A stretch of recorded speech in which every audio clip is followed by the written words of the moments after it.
Assalamualaikum warahmatullahi wabarakatuh. Berjumpa kembali dengan video saya, Bu Yulianti.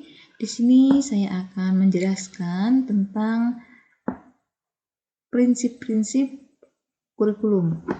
Nah, yang pertama kita harus pahami adalah tentang makna sebuah kurikulum. Kurikulum itu ialah seperangkat rencana atau pengaturan mengenai tujuan, isi, serta bahan pelajaran dan bagaimana cara mengaktualisasikannya sebagai bentuk pedoman dalam penyelenggaraan pendidikan di sebuah lembaga atau sekolah. Maka di dalam merencanakan atau di dalam mengembangkan sebuah kurikulum yang dibutuhkan ada 3, yaitu perencanaan, penerapan, dan evaluasi. Nah, bagaimana perencanaan itu dilakukan? Tentunya tahap awal yang harus dilakukan dalam sebuah program adalah membuat sebuah keputusan dan mengambil adanya tindakan untuk dilakukan bersama sebagai bentuk kesepakatan. Nah, yang kedua adalah menerapkan. Nah, bagaimana implementasi kurikulum itu bisa direncanakan, dilakukan dengan baik, tentunya dengan tindakan-tindakan operasional yang jelas.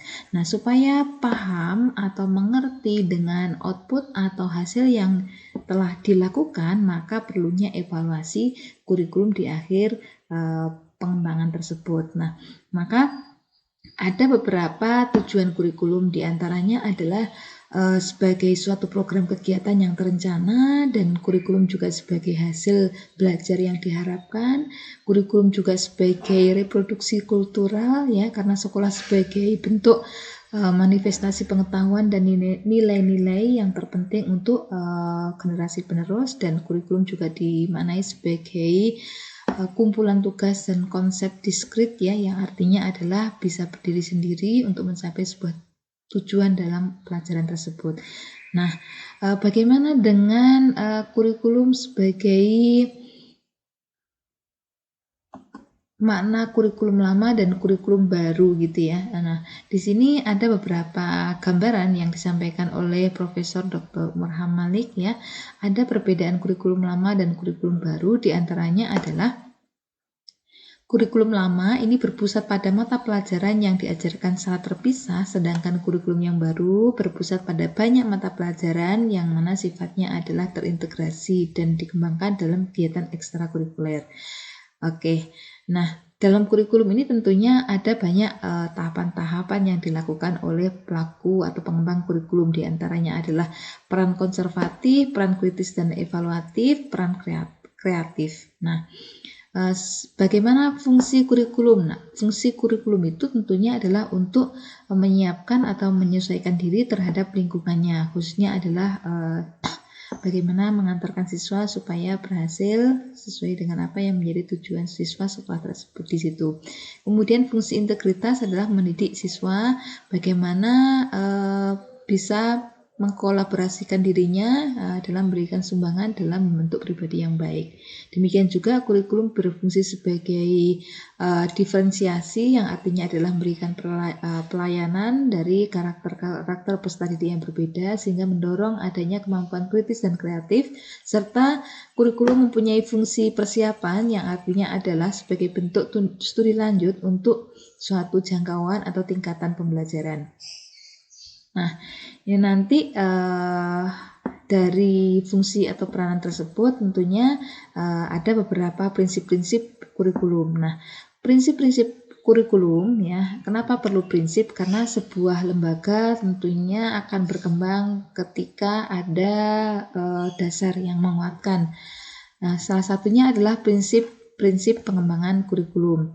Ada beberapa di antaranya adalah prinsip relevansi. Kenapa dikatakan relevansi? Karena menyesuaikan dengan apa yang menjadi tuntutan perkembangan zaman. Jadi di sini ada 2, relevansi pendidikan dengan lingkungan hidup siswa, dan yang kedua adalah relevansi pendidikan dengan perkembangan kehidupan sekarang. Nah, yang kedua adalah prinsip efektivitas. Kenapa dikatakan efektif? Karena suatu kegiatan pembelajaran akan mencapai sebuah tujuan, ya, dengan baik ketika adanya kesesuaian antara kualitas dan kuantitas.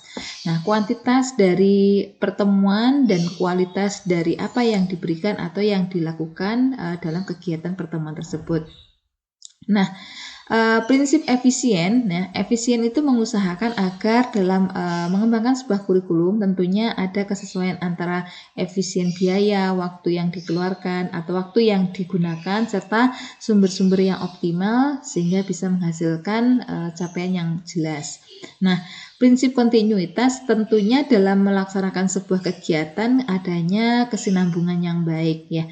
Kesinambungan yang baik inilah yang harus senantiasa dilakukan supaya adanya evaluasi yang jelas mulai dari tingkatan kelas, jenjang pendidikan maupun jenis-jenis mata pelajaran yang diberikan.